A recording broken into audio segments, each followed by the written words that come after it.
இன்றைக்கி நாங்கள் என்ன பண்ண போகிறோன்னா பச்சை மிளகா ரசம்.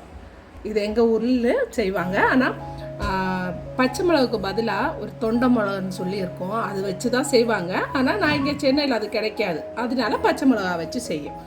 இதுக்கு தேவையானது 4 பச்சை மிளகா, 5 சின்ன வெங்காயம், 4 பூண்டு, கொஞ்சம் ஜீரகம், கொஞ்சம் மஞ்சத்தூள், கொஞ்சம் பெப்பர் தூள், அதுக்கப்புறம் கொஞ்சம் ரசப்பொடி போடுவேன், கொஞ்சம் புளி பிழிஞ்சு வச்சுருக்கோம், அதுக்கப்புறம் பெருங்காயத்தூள். இவ்வளோதான். ஈஸியான மெத்தேடு தான். எப்படி பண்ணுறதுன்னு பார்க்கலாம். சட்டி ஆன் பண்ணி சூடாயிடுச்சு. இதே ஒரு 2 ஸ்பூன் தேங்காய் எண்ணெய் போட்டுட்டேன். தேங்காய் எண்ணெய் போட்ட பிறகு கொஞ்சம் கடுகு போட்டுக்கோங்க. கொஞ்சமாக கடுகு போட்டுட்டோம். அது பொரிஞ்சு வரட்டும்.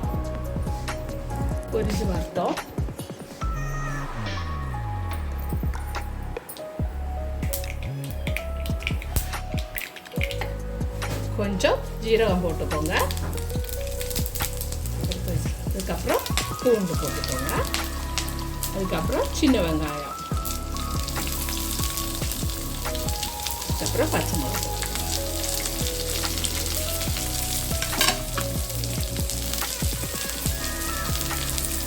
கொஞ்சம் கருவேப்பிலை,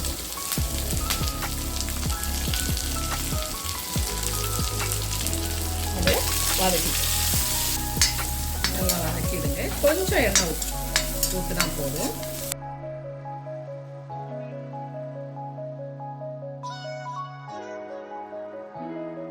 ரொம்ப வதங்கணும்னு கிடையாது, ஒரு பாதி வதங்கினா போதும். இதில் கொஞ்சம் உப்பு போட்டுக்கலாம். அதுக்கப்புறம் 1 ஸ்பூன் மஞ்சத்தூள் போட்டுக்கிறேன். அப்புறம் கொஞ்சம் பெருங்காயம். இதெல்லாம் ஃபஸ்ட்டு இதில் போட்டு வதக்கிடுவோம்.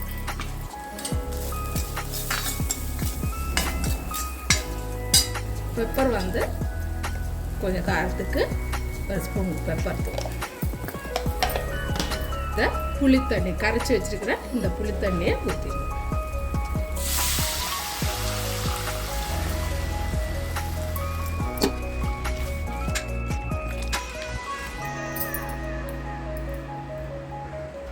இனி அதே அளவுக்கு தண்ணி ஊற்றிக்கலாம்.